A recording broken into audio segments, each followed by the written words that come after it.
around this time, 2018, 2017, that was the Me Too movement. And venture was very much caught in the whole tornado of the Me Too movement, right? That we were allowing toxic behavior to happen. I mean, I'll tell you, I had friends who had to pitch in their bikinis in a jacuzzi to an investor. And then you wonder, why are women getting funded? And then you wonder.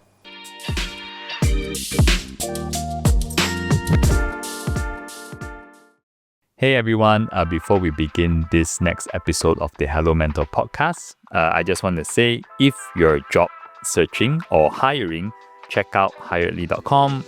We are not just another job platform. We make it easier to find the jobs that people actually want, and we help companies stand out to hire the right talent. So there's a lot of smart tech and there's a lot of human touch. That's Hiredly. So you can head to hiredly.com and give it a go. Hello everyone, it's another episode of the Hello Mentor podcast, and we have someone special with us here today. We have Sarah Chen-Spellings. Hi Sarah. Hi, how are you? I'm good. How are you? I'm super excited to be here. We're in a room, if you're tuning in, we're in a room full of young talent, creative talent that are helping us out here on the podcast, and I'm super excited to have this conversation. Yeah, I mean, we're super well warmed up. Before we started recording, we had a really long chat already. Right. And Sarah, you travel to Malaysia like a couple of times a year, or? Yes. So we have family here. So I am living in Washington, D.C. My brother is there as well with me. We've got family there. But of course, we are Malaysian-born and proud to be. So we have a house in Damansara, and we come and visit our family here every now and then. Right. Some of you listening, you may know Sarah as the founder of Lean In Malaysia, but she's already evolved quite a lot. She's currently running Beyond the Billion, right? That's right. In the US. And, as we were chatting earlier, obviously there are a lot of exciting things that are happening right now. So maybe you want to do like a quick intro of your general background, Sarah? Yeah, where do we begin? Well, very quickly, I'm Malaysian-born, and one of the fun facts about me is that I started as a TV host. We were joking earlier, back when RTM2 was a thing. Of course, it still exists today, but we no longer view TV the same way, right? We're viewing it through mobile and cable. And so I started early in front of the camera, and that had really a formative impact on me, right? Being ready, being on when you need to be. How young were you then? 9 years old. 9 years old. Wow. 9 years old. 9 years old. And of course, part of it was, this was started by who I call Uncle Sabri Abdul Rahman and Auntie Wati Abdul Razak, who are my godparents, and they're philanthropists, business people in Malaysia that wanted to do more and wanted to also develop young leaders. And so the quid pro quo was, yes, you can earn a salary and be young talent, but at the same time, your grades have to be, on par. Otherwise, it's a no deal. So we learned balance very early on. We learned about excellence and performing at a very high level, which has influenced me. And of course, because I was already in front of the camera, I do have a little bit of the gift of a gab. And my dad was very quick to, as an Asian dad, to sort of maneuver that into thinking about law as a career. As we all know, in Asian parenting, success for your children is law, medicine, what else? Finance, right? Business. So very limited perception of what success could be. And of course, that set my foundation. I did go to King's College London. I did graduate with honors, and also was named recently the King's International Alumni. Wow. And so all of that has really informed who I am today. After university, sadly, my dad was diagnosed with cancer. And I'm sitting here today looking at your operations and smiling because I used to run an office just like this on behalf of my father while he was frankly dying. And we had consultants, in the recruitment business. So we ran a franchise of MRI network, C-level placements, right? So slightly different. But that gave me a first-hand view on the power of business, importance of cash flow, and thinking strategically and thinking quickly to build as a young person. And of course, dealing with a very hard situation of, just coming back from the UK, knowing nothing, frankly, and then running a family business and trying to do that as best as I could at the time. And from there, transitioned into corporate because my father also has, he's like a wise sage. This is what I always think of him as. And my friends say that as well. So he'll come out with, we'll be driving and he'll come out with some Chinese saying that's like, all right, you got to put two hands on the wheel because it's balance. We'll be drinking a cup of tea and it's like, girl, you lift the cup of tea, you can put it down again. And also the Hakka saying of sik yim, which is eat more salt. So at a time where I was in my 20s, early 20s, right? 21, 22 at this time running his business and he was not doing so well. I was just cooped up in the office, stressed to wit's end about closing the deal, pretending, frankly, at that point in time, I even pretended to be married to be taken seriously, put more heavy makeup. So this ring today is real. But back in the day, I put a fake ring on, to be taken seriously because we were doing CEO level placements. So it was a very hard time. And bottom line was my father saw me on his deathbed and said, girl, you're very stressed, huh? You're very stressed. Business, you can come back to it anytime. Go and go and eat more salt and join corporate. And so that built my journey into Sime Darby. And as luck would have it, and of course I created my luck as well, I was one of the first few hires for the corporate venture capital unit of Sime Darby back in the day. So things have changed now, it's evolved. Of course, the entity looks very different, but that really got me started in investing. And being a young person, I was speaking to your chief of staff earlier, actually. And, I was a version of a chief of staff to my boss that was setting this up. And because I had a legal degree, I did a lot of the negotiations and then was, of course, part of the investment team. But being sort of side by side with him, starting something like that up, we had $150 million to invest. I had to manage stakeholders, all that in a short burst of time. But I realized, gosh, I love investing. I love seeing the power of capital put to work. And as, again, fate would have it, I suppose, now from luck to fate, I met my husband along the way on a business trip while we were, doing sort of US to Asia sort of investments.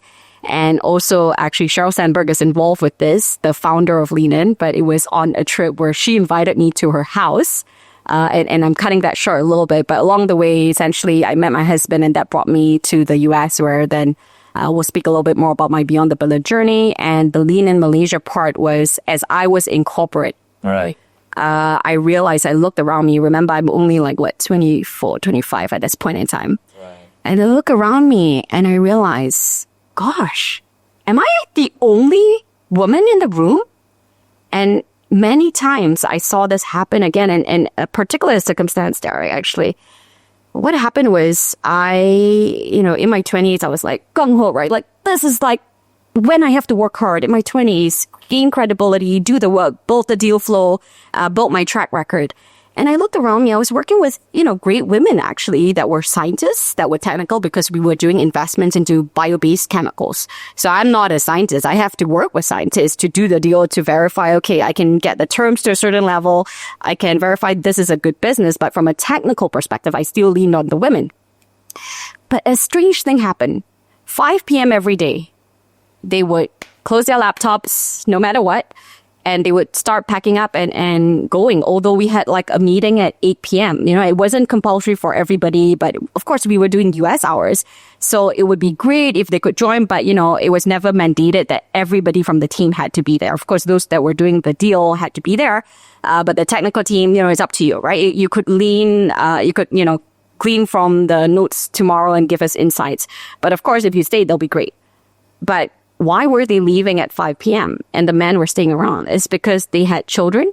And although it was a dual income career and they were doing very important jobs, the women were still expected to check out and go pick up the kids, run all the domestic responsibilities. So mind you, I had married men that were working with me. They left the same time that I did as a single young woman working. And that really made me think, and it was around the same time that I met Abir and we were reading the book Lean In and asking ourselves the same question. Why did we not see senior women making decisions in the boardroom?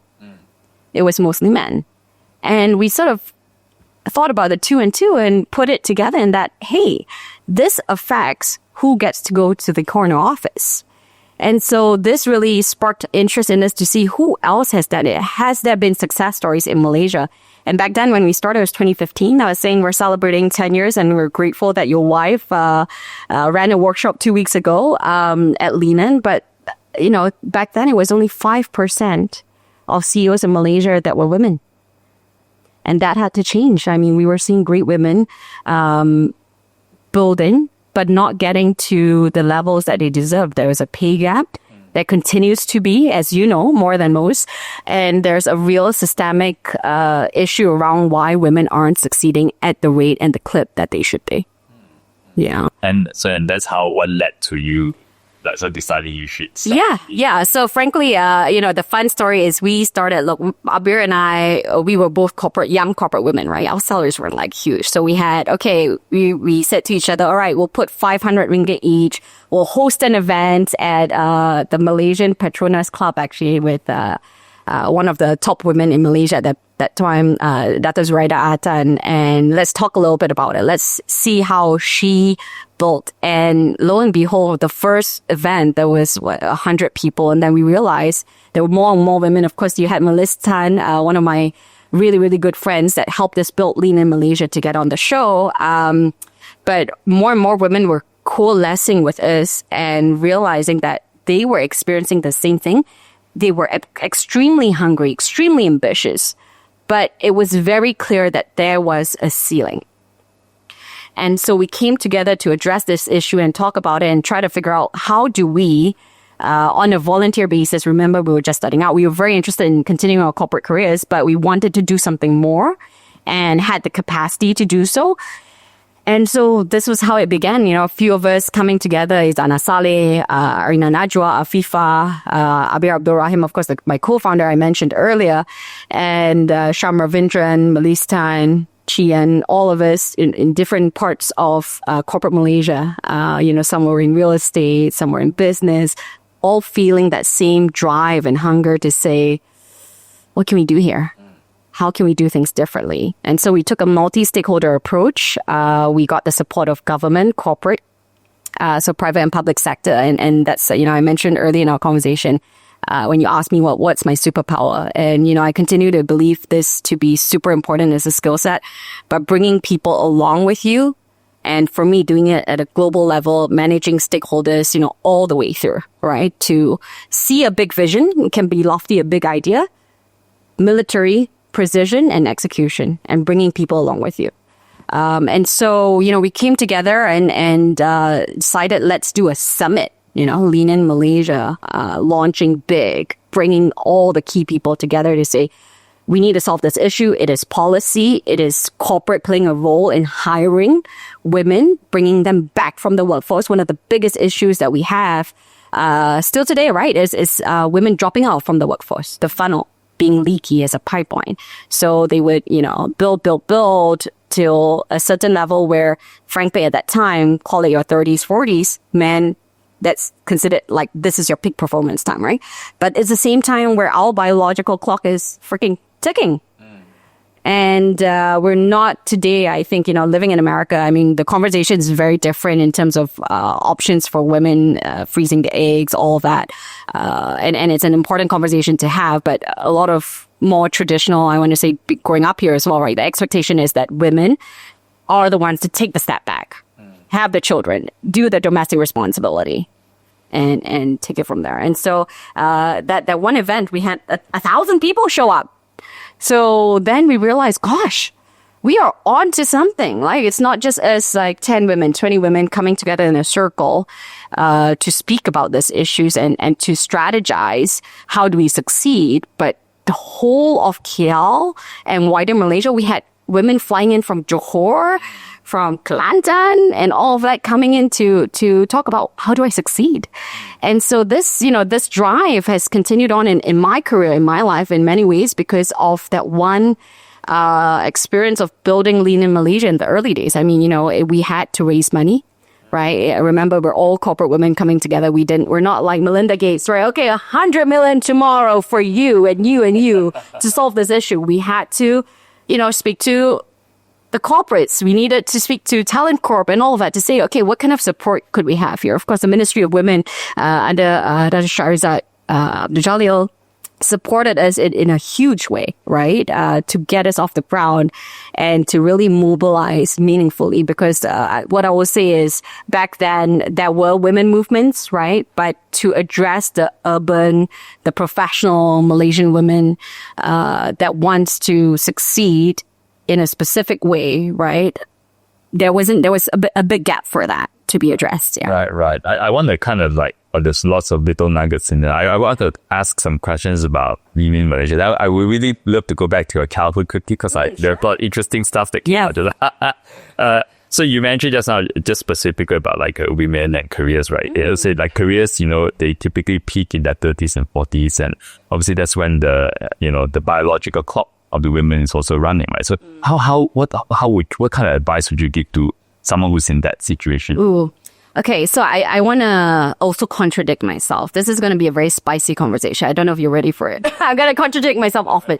But what I'll say is, because I think, you can hold two thoughts at once, right? And I'll say, yes, generally in your 30s and 40s, just based on statistical data that I've analyzed, like I'm a business analyst, that's about the time you peak because you have enough experience, you have a lot more capital, and you have a lot more confidence in yourself because you've proved to yourself your own track record, right? So generally that's when you peak. At the same time, you are never too late. Look at Martha Stewart. She just launched a new brand, right? Martha Stewart, Vera Wang, remember, she started as a figure skater before she launched a fashion brand, I believe in her 40s. Colonel Sanders, KFC, in his 60s.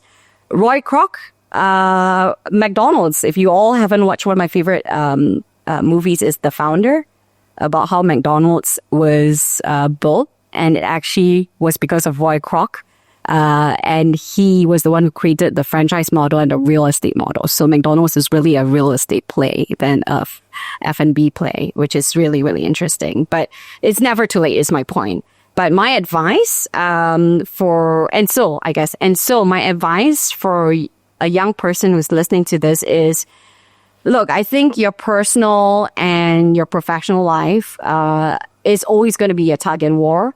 It's important to try to do work integration. And that's where I think we are today with remote work and all of that and building your lifestyle. But you built your own life. You built your own story, right? Don't compare yourself to anyone else and build your own timeline. So I would say plan early. For the career women, I was once a very, very career-minded first woman. But even that, I will say, I always dated. I thought it was an important part of life to experience relationships because you grow as a person differently. And it also shows up in your work, right?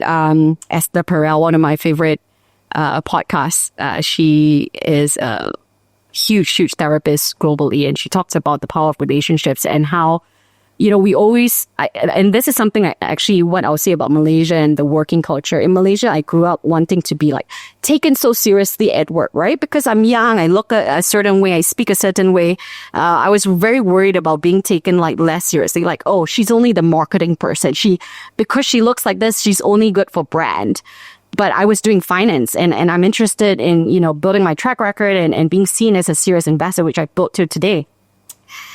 And what I'll say is that, it's important for you to create opportunities to be yourself fully in both your personal and professional sphere.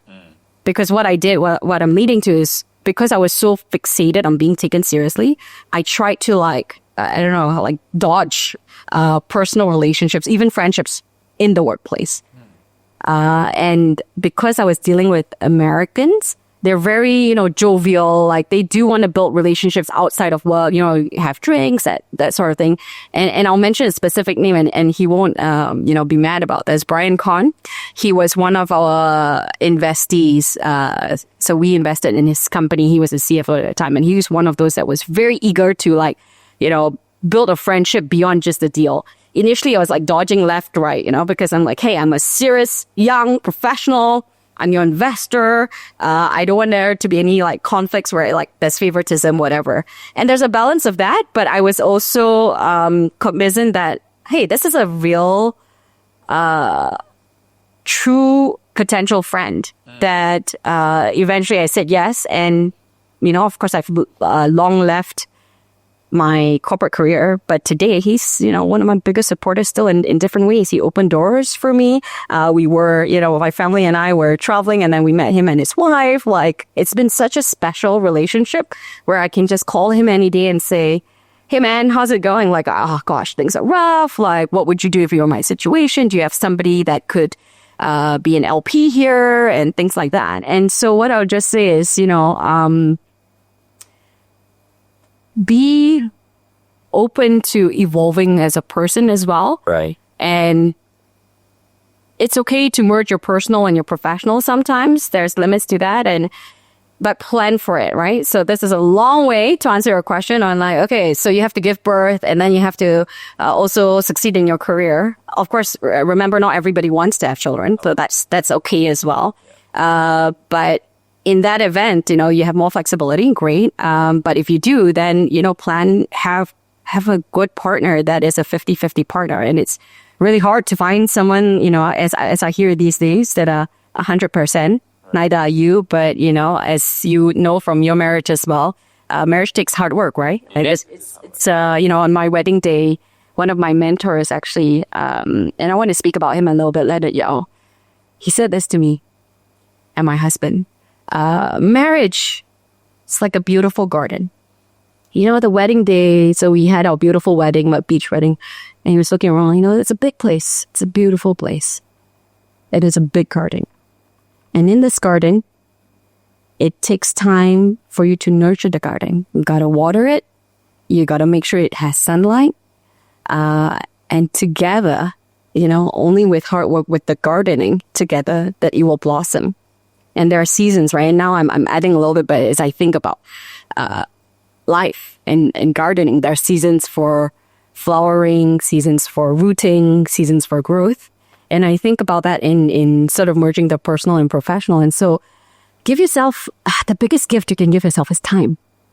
Time and grace to have different seasons to grow, to acknowledge. And, we're going to get into it, but I am closing a chapter with Beyond the Billion. My first American business, we did achieve our goal of mobilizing $1 billion for women-founded companies. All right. I really love to hear more about that. Yeah. Maybe give us some background about it and where it is now. Yeah. So we'll speak a little bit about this, but I just want to end my thought there on, time and the clearing of your life. One of the books that I read recently was The Next Day by Melinda Gates. Highly recommended. It is public. We all know that she just in her 60s decided to part ways with her husband, Bill Gates, right? And is entering a new chapter. She has Pivotal Ventures. So Pivotal Ventures, they're in my backyard in DC. And I had Erin Harkless-Moore, who runs her investments, on my show, $1 Billion Moves podcast as well. So we're podcast enthusiasts here.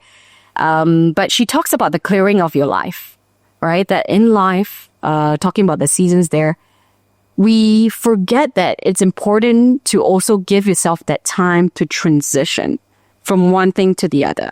And in that clearing is when you let go of the past, acknowledge the success and everything that you've built, and move on to the next stage. And that's a beautiful place to be. It's hard, it's conflicting, but it's an important place to be. And so that's where I am here today, but I'm now going to transition and talk a little bit about the before, the excitement that was building the $1 billion fund for women. Yes, I'd love to. And of course, Lean In Malaysia was very much focused on mindset, right? Changing mindset, how people see this. And Beyond the Billion was something more about actually providing capital. That's right. This goes beyond mindset. Yeah. And I want to add for Lean In Malaysia, what was important was, of course, we were working with government as well, right? I talked about the multi-stakeholder approach. If any of you are looking to build organizations, right, community organizations, I think it's very important to have multiple stakeholders. And so what was important beyond just the mindset was also systemic barriers that exist, right? So I don't want to, what's important to me today, I've evolved my thinking over time. Back then when I started leading, I was like, oh, it's the fault of the woman. We're not ambitious enough and all that. But very quickly through Lean In, I was proof wrong. That we're ambitious women doing the thing and wanting to, right? And the choice of stepping back was not their choice. Sometimes, and I've had conversations with many of my ambitious friends here, where they're like, oh yeah, I'm taking a step back. My husband's the one that's doing it and all that. I'm like, is this really what you want deep inside? Or is this what society is telling you that you should, as a good wife, take a step back? And so we were in Lean in Malaysia and continue to, right, address the systemic issues, because I think that's very interesting and important and interesting to address. Because what I think we fail to talk about sometimes in leadership movements is the fact that there systemic barriers and structures that exist, which I'll break down. For example, the fact that career breakers, one of the problems we were solving was, gosh, okay, a woman needs to go and give birth physically. She has to do that. When she comes back, how are we making it easy for her to come back? And that's on the employer. That's on benefits that we create. That's how the government structures things. And so through Talent Corp earlier on, that's what we were doing as well. So beyond just the mindset, because you can have very ambitious women with the right mindset, but if your environment is toxic, it's not the right environment for women to succeed, that's on us as a nation. And we're missing, this is a business opportunity, right? I think it's important as well. It's not a moral imperative. If we, I'll die on a hill if it's a moral imperative, like we have to have women. Because I'll tell you, I've had by now 1,000 rejections probably, where people are saying, oh gosh, this is another women issue.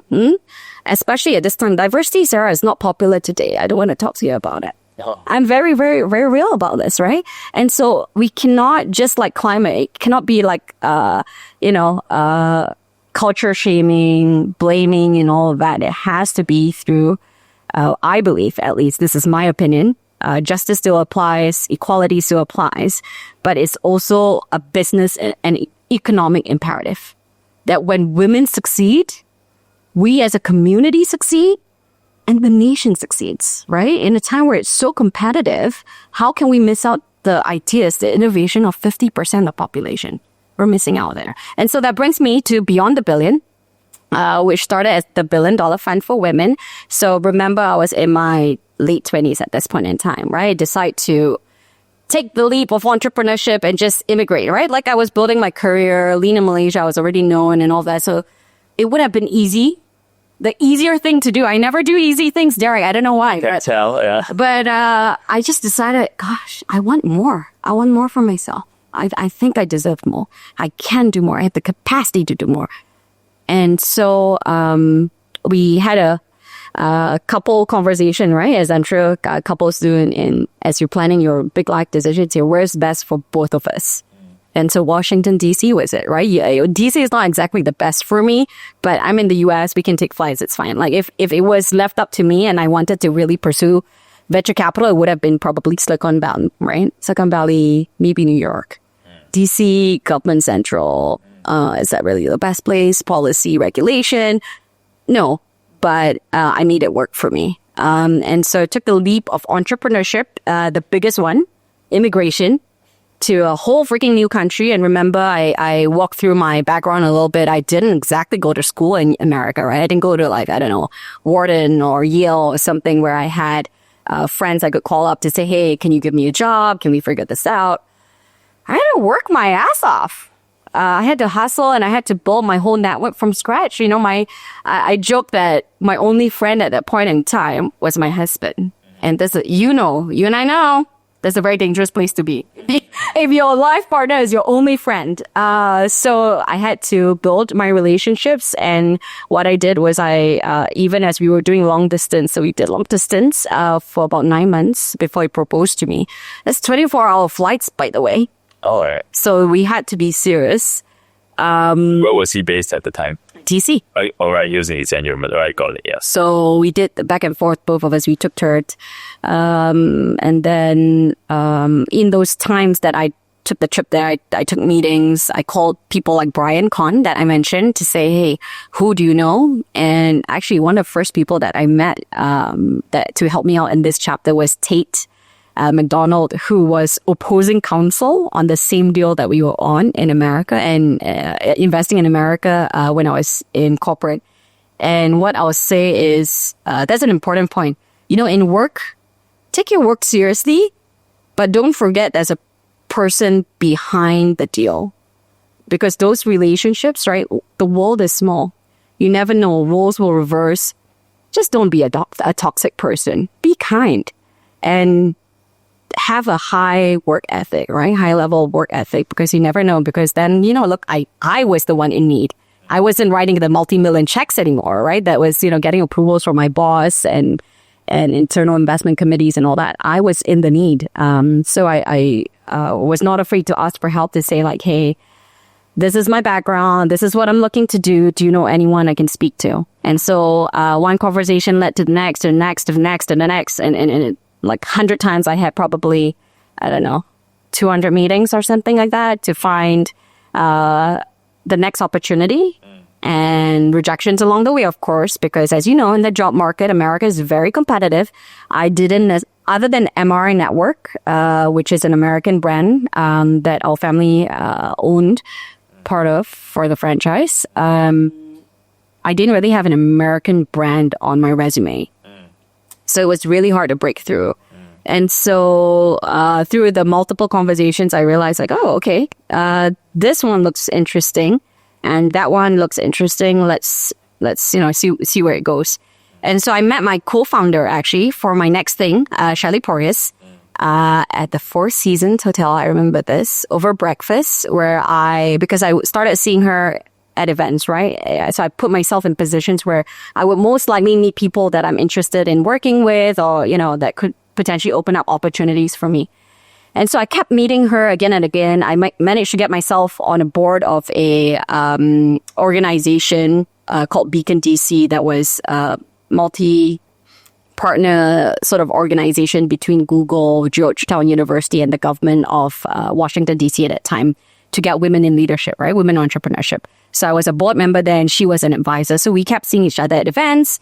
And I asked her, so what are you doing, Shelley? What's next for you? Because she actually worked in the previous administration during Secretary Clinton's time, and Secretary of State Clinton, and was looking for her next thing, right? To do the next thing. And she was the one who said, well, I'm thinking of this idea, the $1 billion fund for women.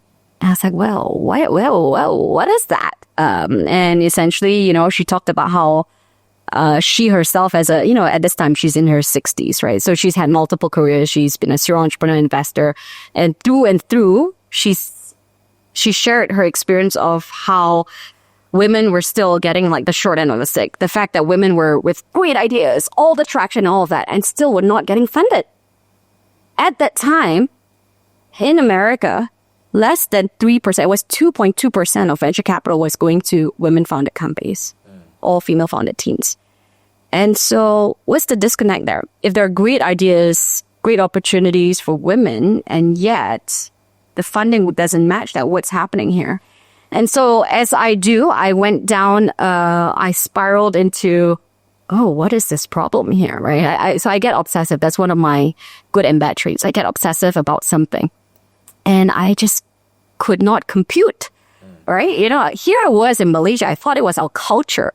I thought it was the fact that we're still developing and we needed to address different things. And then I go to the center of innovation, America, and still women were not succeeding in the way that they should. How frustrating was that? And so I took it upon myself to say, okay, look, I was still frankly waiting for my green card. I had some time on my hands, and I think you kind of get from this short amount of time that we're together, but I'm not one to sit still. And so I decided, okay, I have resources. I'll figure it out. I know how to build organizations. I know how to bring people along with me. Can I help you? Let me volunteer my time to help you, Shelley. And so the next day we meet up, and I have a PR firm. I have a website. I have like the idea for how I designed the pledge. Remember, I'm a legal graduate and did practice law a little bit, right, through corporate deals and all of that. And so built the infrastructure that and a business plan for what this could be, what the next 10 years could look like, back of envelope, calculate, and things like that. Right. And so then, she looked at me and she said, gosh, Sarah, you got to be my co-founder. And this is someone who is senior, who has been Chief Retail Marketing Officer of Bank of America during the historical turnaround. She has done great things. And for her to say that, I said to myself, all right, this is someone who sees me as an equal and that we can work together. And that's important, And so that's the beginning of the first chapter of the $1 billion fund for women, where the goal was, could we mobilize $1 billion? Because remember that 2.2% number? Back then it was like 1.9 billion. So we thought to ourselves, okay, what if we could mobilize an additional $1 billion for women? Wouldn't things look different? And so we started working around this idea on, okay, how do we do it? Is it a closed fund? Is it SPV? Is it multiple vehicles to mobilize this? How do we do this? And so we came up with an idea of a global consortium of venture capital funds all around the world to commit a dollar amount to be invested into women-founded companies within a certain time frame, right? And frankly, the initial personal thinking behind this was, okay, for both of us, right? She's in the 60s. I'm like, trying to transition. This might not be my thing, but I think I can commit, for both of us. Let's see how it goes, like 2 years of our time, of our life to this. And we had an opportunity to present at the World Bank meetings in Bali in 2018, this big idea, right? So that was really what triggered it, where Shelley's one of her business contacts, actually a philanthropist, was building something for the World Bank. And we would be addressing the different development goals, right? So the SDGs. And there was a gap for gender equality. And what I love about Shelley is also, if she sees something that she doesn't like, you will know it. And she will do something about it. And so she said to her friend, gosh, how can you exclude inclusion? And so this was what really triggered us to really build this consortium. And when I met her, bear in mind, this was 2018. I met her, I want to see, July, August. And then we had the opportunity to launch in October 10th. So it was a short runway to mobilize momentum to showcase that this could work conceptually. And so we started dialing for dollars. Remember, I was an investor, so I had people who invested with me before. I have credibility around that. And so I started calling my friends in Asia saying like, hey, if we had this idea, could you commit a dollar amount to women-founded companies? In fact, like, I'm curious, how are you doing with your portfolio? And for many of them, frankly, they hadn't thought about gender as a breakdown in terms of their investment. They hadn't put a target. They hadn't understood what gender lens meant and the power of it. And so it was a lot of negotiating, right, early on to get them to commit. But when we showed up, the World Bank meetings in 2018 was in Bali. When we showed up in Bali, we had 460 million, about that. 460 million committed. Dollars. So we realized we were onto something. Funds were willing to say yes to this. And this was a momentous time that we had to act upon. And so very quickly, we were like, okay, we have initial momentum. We launched at the World Bank meetings. And what this meant, this is important from a market standpoint. This is a market signal. And remember the moment as well. Some of your folks might not recall this, especially your young audience. But folks, around this time, 2018, 2017, that was the Me Too movement. And venture was very much caught in the whole tornado of the Me Too movement, right? That we were allowing toxic behavior to happen. I mean, I'll tell you, I had friends who had to pitch in their bikinis in a jacuzzi to an investor. And then you wonder, why are women getting funded? And then you wonder. So we were onto something. We were very determined. We had initial momentum, and then we kept going. And within 9 months, I kid you not, within 9 months, we hit the $1 billion pledge goal. So $1 billion US dollars was pledged globally by a consortium of funds that said, we see women innovating and we want to invest in them because it is a business opportunity. And for some of them, of course, there's a moral imperative of how can this be our reality today, where 50% of the population is not being given an equal shot. Okay. And so $1 billion was pledged within 9 months of building from 2018. We announced it in Paris. We had a group of funds that were with us. from Gobi Partners here in Malaysia. Tom Sell is a good friend, all the way to Antler. You also know Antler. I'm trying to think of the common names here that your folks would know. But multiple funds, venture capital funds that have invested in unicorns that you would know, that came along with us on the journey. And so we kept doing the work. We kept building this community of funds, sharing best practices, right? I mentioned one of my secret agenda here. So for folks that are listening, we are hiring. I am hiring for our family office. But one of the things that our past staff that we sort of seconded to our businesses, and one of the business being Beyond the Billion, was able to do was go to Paris, Singapore, Sydney, where else? Sydney, Paris, Singapore, Bangalore, India, in just like 3 months. Oh, nice. Because we were, at the point that we reached our goal, our pledge goal, we knew then we needed to continue the momentum. We needed to help other GPs, so the fund managers, to think about gender lens. And so we were truly global. And so we were working from, as mentioned, Paris to Bangalore, and sort of showcasing the power of this community of investors, right? GPs, so general partners, and limited partners, so the investors in their funds, and the importance of really structuring gender lens within your thesis. How do you actually do it to create the returns and to meet your targets? And so we're very proud of that. We even published in the years that we were very active, we worked with PitchBook. So that is like the global data point for venture. We launched with them one of their reports in measuring the progress of women in venture and in entrepreneurship. And yeah, that continues even to today. And so I mentioned to you, I'm in transition because you're meeting me today. It is December of 2025, and we have achieved our goal that we set out to of $1 billion, not just pledged, but now deployed into 1,302 women-founded and co-founded companies from Airwallex, led by Lucy Yueting Liu. Very interesting story, that one. A unicorn, right? It's really tapping global payments, Airwallex, to Canva.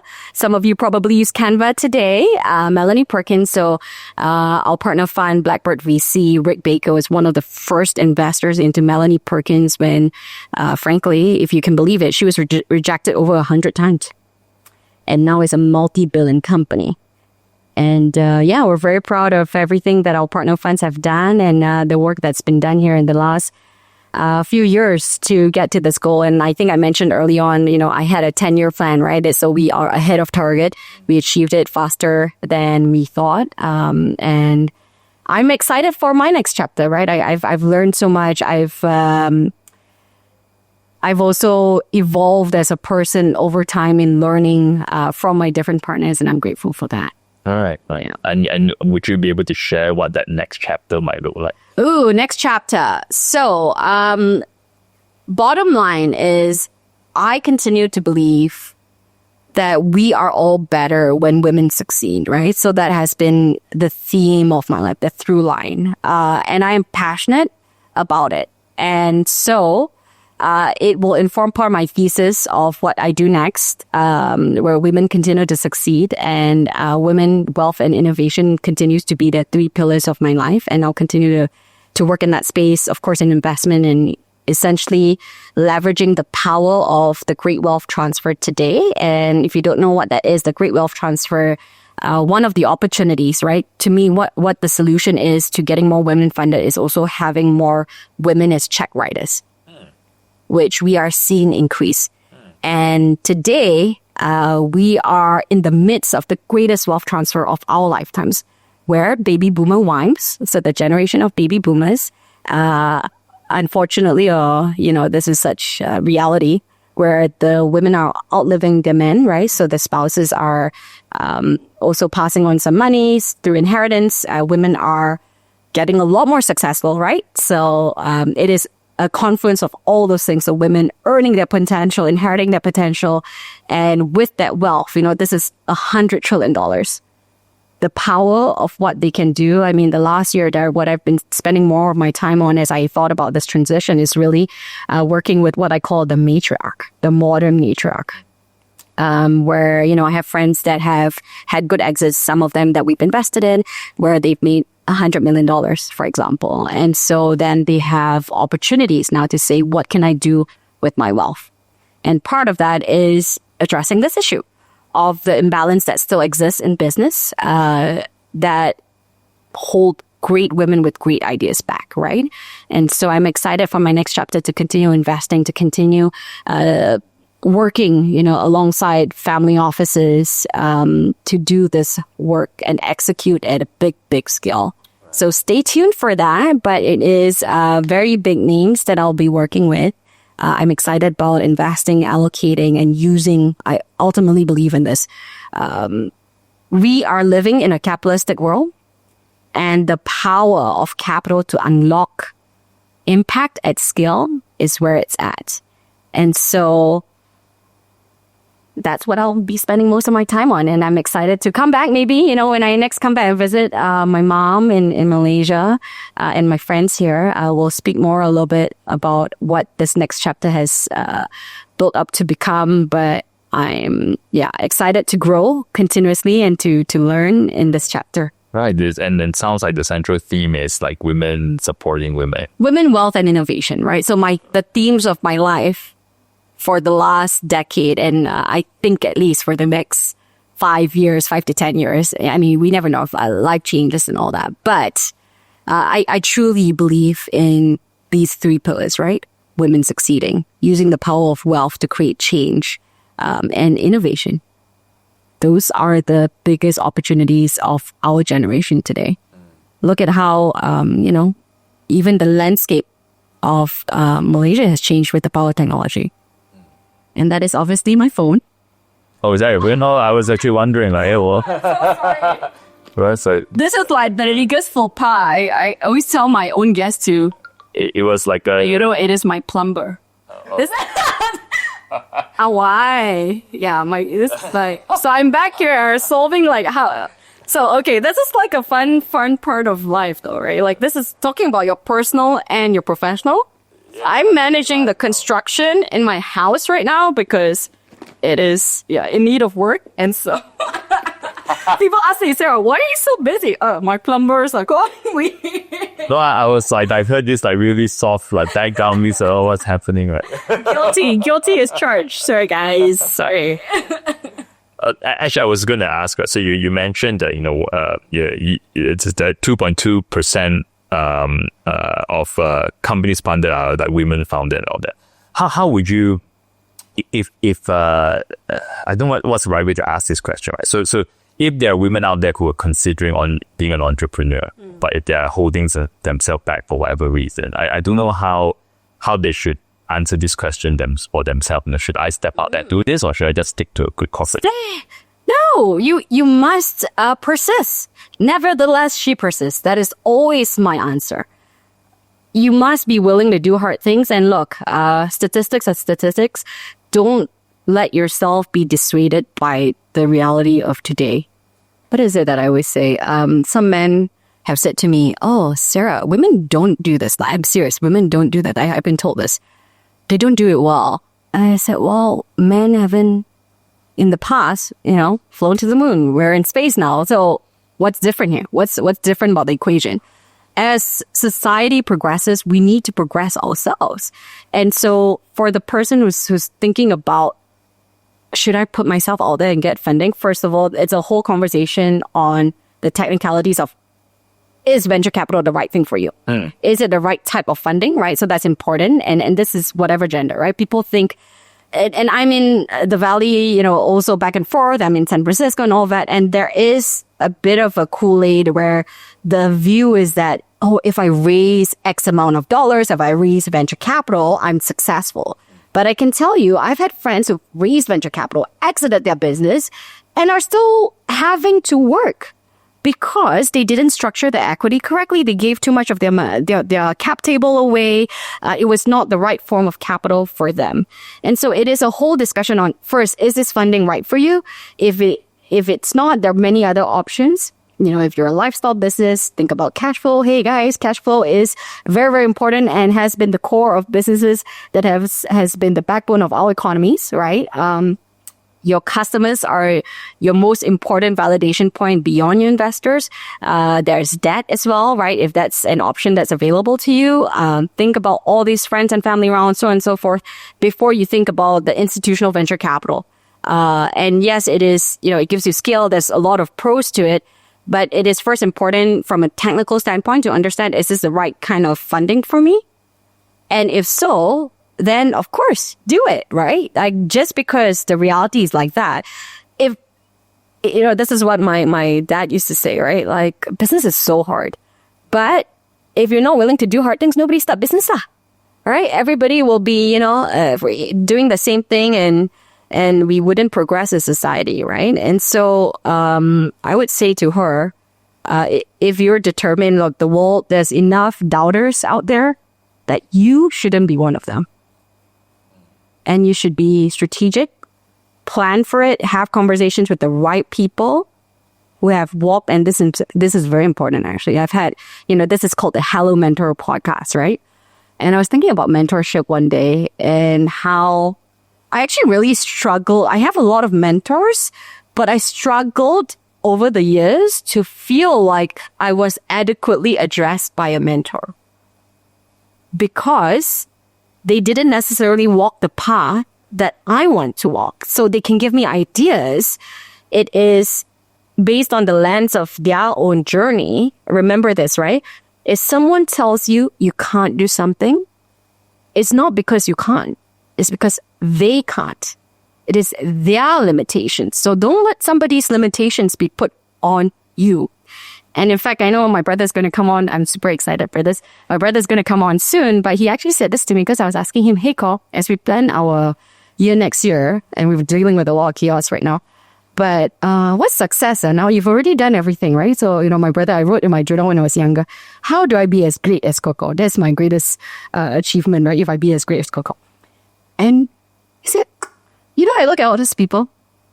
I actually don't want to be like them. So I'm going to build my own path. And I think that's true for a lot of us, actually, that we can have mentors, we can have advisors, personal board of advisors that can advise us based on their lens of experience. But it should not limit your trajectory of what your life should be. And so as we think about, careers here on this podcast and the timeline of your life, and by this time I should be this and that and this. And I used to be that person, right? I still am. I don't want to lie here, but I still want to be Forbes Midas, right? I've done Forbes 30 under 30. I still am like a lister collector, right? Like, this is like my, I have to deal with this privately with my therapist, not with you, Derek. But I feel less so pressured in the timeline of, gosh, I have to be like Vera Wang or somebody that I look up to. Yeah. Right. I have so I've got 3 questions I would love to ask you just before we wrap up this podcast. I want to go back to right at the beginning. Okay. The one thing that's really interesting about you, Sarah, I think it's because your background is very diverse, like your skill set. Obviously, you started off as a host. And then I also found it quite funny that when you said that your dad said, hey, you should do law because you're a host. Oh, that's quite a jump in my view. But maybe it's not. Maybe it's not, right? And you hasn't seen me negotiate for ice cream with him. Is that right? Win or lose, somehow we're at Swenson's and he's driving. You must be really good in sales. I'm going to make my daughter do law. How do I connect being a TV host to law? Yeah, I learned it from the apple doesn't fall too far from the tree. Right. And obviously now you're doing something completely different. That obviously law plays an important part in what they do. But how do you think this whole from a skill set point of view, do you think it's more important to be specialized or having a very diverse skill set?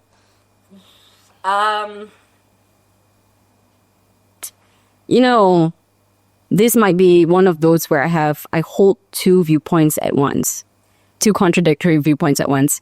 One of my good friends actually is the author of the book Range. David, who wrote Range, he was, he's a best-selling author, right? So he's very serious, this guy. Anyway, he wrote the book Range, and what it's about, he studies people like Roger Federer. I don't know if you know this, but Roger Federer didn't actually like specialize in tennis. He did a whole range of sports when he was growing up, actually, and then only decided that, okay, tennis is going to be my thing. And then I look at even, I talk about the power of diversity, and I truly believe in it because, say we're in culinary industry and we're in investment, right? There are actually ways that when I look at, for example, the way my brother cooks, I'm like, it inspires certain thoughts that I wouldn't have otherwise had, right? And the fact of the matter is, and back in the day, actually, I actually host a lot of what I love doing as well. Part of my hobbies is hosting, right? So I host this, what I call Jeffersonian dinners, where it's, call it like 12 people from very different industries to talk about an issue. This is what Thomas Jefferson did, where he had the best of the best in different from like medicine to science, to art, to philosophy, tackle an issue. And that's how he got to a solution. And I sincerely believe in that. And that is the power of diversity, right? Because as we mentioned earlier, we are the sum of our experiences. My experience, my lived experience is so different from yours, which is why underrepresented founders are very important in my opinion. Because if we leave out their viewpoint, we are misrepresenting the future of what reality is, right? So the underrepresented in America are going to be the new majority. We are already in that way, in that wave, right? So, things like women's health. I'm sure you noticed, but the majority of like women's health innovations to date have been built by men, not for women's bodies, and therefore thinking about side effects. I mean, simple thing of like women's seat belts. It was first back in the day tested only on men, and so there were a lot of accidents for women because it was not built for their body type. So there are real consequences here, and so I just come back to that in that I personally still believe that range is important, and you don't want a group of yes men saying yes to the way it's always been done because it's the way it's always been done, because then you'll never progress. We'll still be on horses, right? And we won't have cars and all of that. We'll have to bring people from different backgrounds, and this is not just gender, but just like, culturally, socially, economically, politically. I think it's important for us to be able to come together, work together, to have that range, to then be successful. But at the same time, for certain roles, the 10,000 hour rule still applies, right? That you have to spend 10,000 hours to be really, really good at something. If you want to be the best, I don't know, carpet maker. If you're a generalist and you've only made the carpet like twice, you're not going to be good at it. So I think you need to be realistic. And what I would say is to make it more tangible. For me, that's what I tried to do with my time in Malaysia when I was in corporate and in lean in Malaysia, right? Because in corporate, look, I had a lot of opportunities, but I was still a young punk. I didn't have power, right? So I couldn't make decisions. I couldn't see the consequences of my decisions. But I created a new entity where I could see that if I made a mistake, this is like 100% your fault, Sarah. And therefore you grow, right? And it was a very different skill set. It was stakeholder management, and it was it continues to be a volunteer organization. How do I inspire? I wasn't like ordering a subordinate in my company to like produce this report for me by a certain time, because that is that person's job. To inspire, to build, and to do what I've done in the last few years, I've only been able to do that because I've had range. But for investing, it's because I spent like hours and hours and hours and hours like learning, right? Okay, interest rates. Okay, what does this look like, when we peel back the DCF and the models and all of that, right? So I think it's important to balance both a little bit. Right. Okay. And one general theme I've been hearing as I had this conversation with you, like, I could tell that you grew up really fast at a young age. Like you were forced to grow up young in some sense, as in, from the, as you mentioned, the story about how you had to help out with your dad's business and all that. And even at 9 years old, you're already sort of working. Yeah. Right? Which is, wondering it, about that. Still, like in my mind, it's like, what would make a 9-year-old say yes to something like that, right? So you had to grow up really young. So, yeah. I was really curious what you would say to, because the general my sense is the general perception of the Gen Z is that they're having a good time. But I'm sure there are many out there who are struggling too, even at the very young age. What would you say to someone like that, like who's going through a challenging time? Gosh. Early in their career. I'll say, I'm glad I didn't grow up in this later generation because social media is everywhere. You're going out with an actual timestamp of every damn thing. And I empathize with that, right? It is a real problem. Like our younger generation, the girls, especially, depression rates are so high because they are comparing themselves to what my friends call, like, not everybody lives the champagne life. You're not having champagne and caviar every day, but of course that's what's being posted on social media. And so what I'll just remind everyone who feels far behind is I continue to feel far behind, despite everything that I've achieved. But let that be a positive driving force. Acknowledge what you can do, what you're capable of, and build your own track record, right? What I will say is, how to have confidence. People always ask me this. How do you become confident? It is by giving yourself opportunities to prove to no one else but yourself that you can do this thing and this thing and this thing. And when you write it all down, compounded over the years, you're like, oh gosh, I've done 500 speaking engagements and people have paid me 6 figures in US dollars for this. I'm good. I've done this. Look how far I've come, which only tells me how much more I can go if I choose to, right? It's also okay to pause. But for the younger generation, it's, I know even millennials, right? We in the past got like blanketed with some kind of like negative label. And I would just say is like, just don't take heed of all these naysayers. Be the person that proves what this generation is capable of. Because what I'll say is, social media can be good and bad. I'm in DC, right? I've had friends who are like 19 that have mobilized for certain parties, right? To get the votes out, to get people, and they're out there doing the work, using social media. They have more followers than I have, and they're doing good work, meaningful work that they care about. Do I agree with their politics? No. But are they using their voice and their platform for good in a way that they believe? Yes.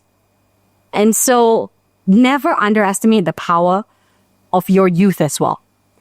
You're young, your youth is your time to experiment, to put yourself through challenges. So don't limit yourself. That's my number one thing. Don't just like, oh, I have to be in this place because my parents, my boyfriend, my this, my that told me I have to be in this place. Dig deep. And one of the things I love doing that I think has helped me succeed is journaling. So I have a series on my social media. It's called Sarah Chen Sundays. Every Sunday I put out a journal because I've been writing. One of my gifts from my family is at 6 years old, my dad gave me it. I still keep it, a Snoopy journal. And he said, write, whatever you think. So back in the day, I was writing, okay, why didn't this person give me this eraser, whatever, nonsense thoughts. But then over time, I see how I evolve as well. And writing allows you to dig deep within yourself. Because a lot of times, we're like, okay, let's listen to this podcast. Let's speak to all these people to solve this problem. But the answer is truly within yourself. And to get to the best quality answers, you have to be a good quality person, right? Because I didn't have the answers when I was younger. Now I have the answers because I've done more things that put me in the situations where I've had hardship. I've cried. I have been through fire and I've come out from the ashes. That informs, okay, this is the answer, And so I want to say, I think it's important, you need to focus on being a good quality person and define that for yourself. Put yourself in environments to become that good quality person and then dig deep within yourself. You know the answer already, frankly. A lot of times we feel like we don't, and I'm guilty of this. But when you silence the noise, and for me, I silence the noise when I'm swimming, there's nothing else, the answer will come. So don't be afraid of hard work. Don't limit yourself. Dream very big. Dream big. Because if you dream, you shoot for the moon, you land in the stars, right? That's what the saying is. And I've sincerely believed that to be true because I've seen it in my life. It's manifested in my life. These are receipts, friends. These are receipts of my life that you can see. So if you want to learn the hard lessons, ideally, as much as I say you have to experience it, where you can learn from others so you don't make the same mistakes, do it, right? If your parents, have certain guiding light items for you to think about, guiding lessons, think about it, right? But I still think even as a parent, there are some things where your children, you just have to allow your children to make those mistakes. Right. Yeah. And you sound and have picked up that obviously you journal. So here's the last question. Ew. What would you write to your 21-year-old self at the time going through that moment where I imagine it must have felt like your entire world was falling apart? Yes. And now that you've, obviously, it's many years since then, what would you write to her? What would I write to her?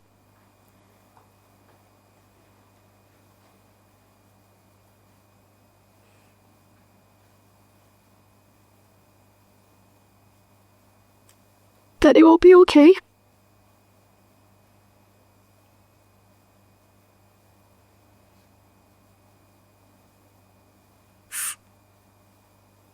That you have it within you to make another day great. Mm-hmm.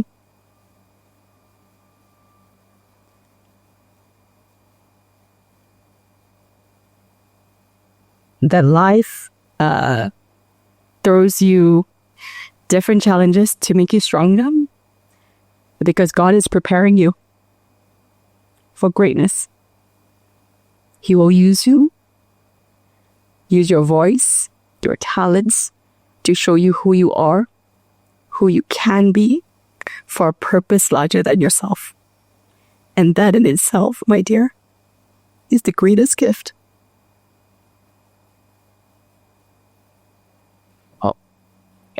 The tissue.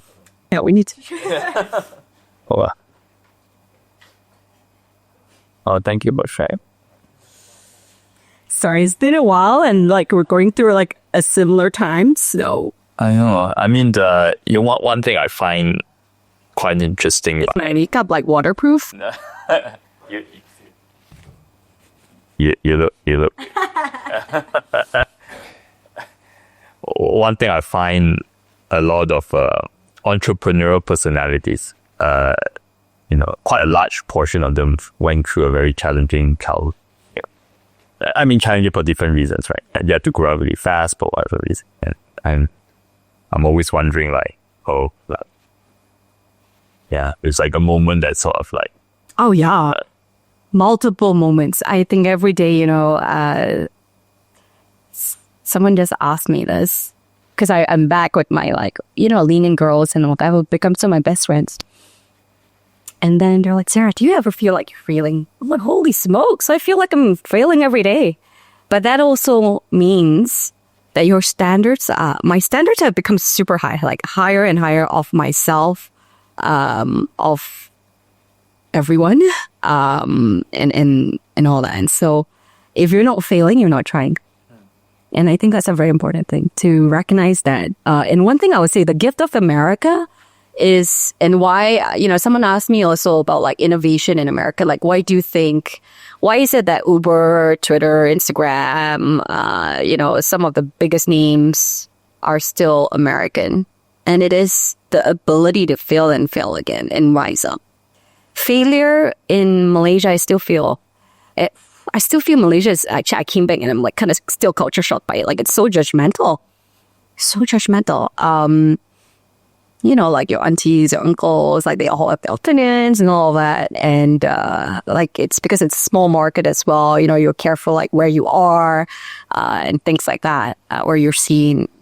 And I never felt that in America, because everyone is living their own best life in their version. So whether we agree, that's a different matter, but they're in their own lane. They're swimming in their own lane, right? And then if you swim a little bit more, you can find a niche.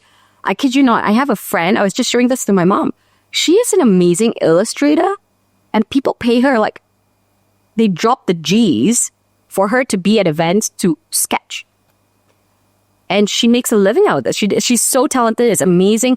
But what that means is America allows you to be the fullest of who you are and find a way to succeed with it, right? You can find any, Comic-Con community, whatever, community. And part of that is because people are allowed in their journey to fail again and do the next thing. And I think it's changing here. I'm encouraged by that. There are startups, of course, that have failed in a big way here. And I'm hopeful that, they try again. That it is just a track record. It's just a receipt, right? A receipt for the work that you've done. And okay, you made some mistakes here, and now let's do the next thing. Thank you, Sarah, for sharing your story so candidly. Do you have a closing thing to say to any young Malaysian with global dreams? I'm sure they're so inspired by your journey.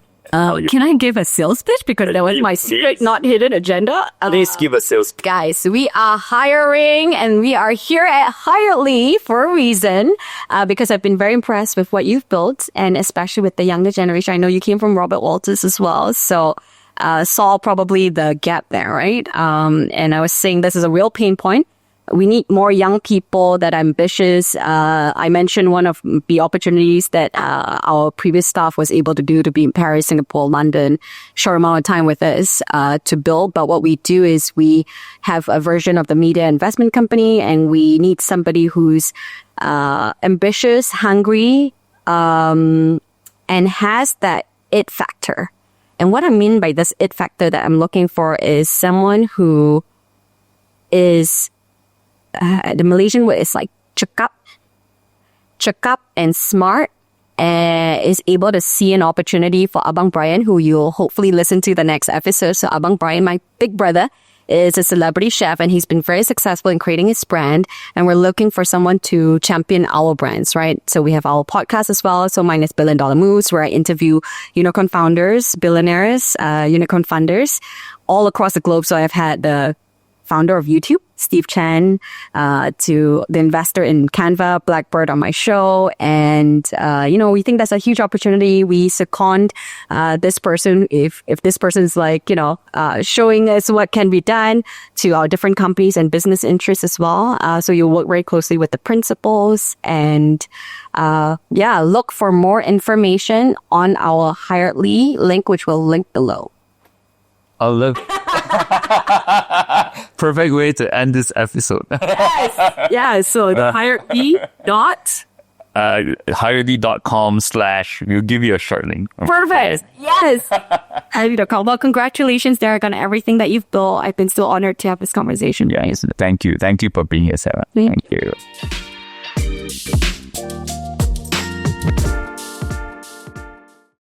All right, thanks for hanging out with us and getting to the end of the episode. If you like this, follow us or hit the subscribe button. It will help us bring on more amazing guests and makes the whole show better for you. So thanks again and see you in the next one.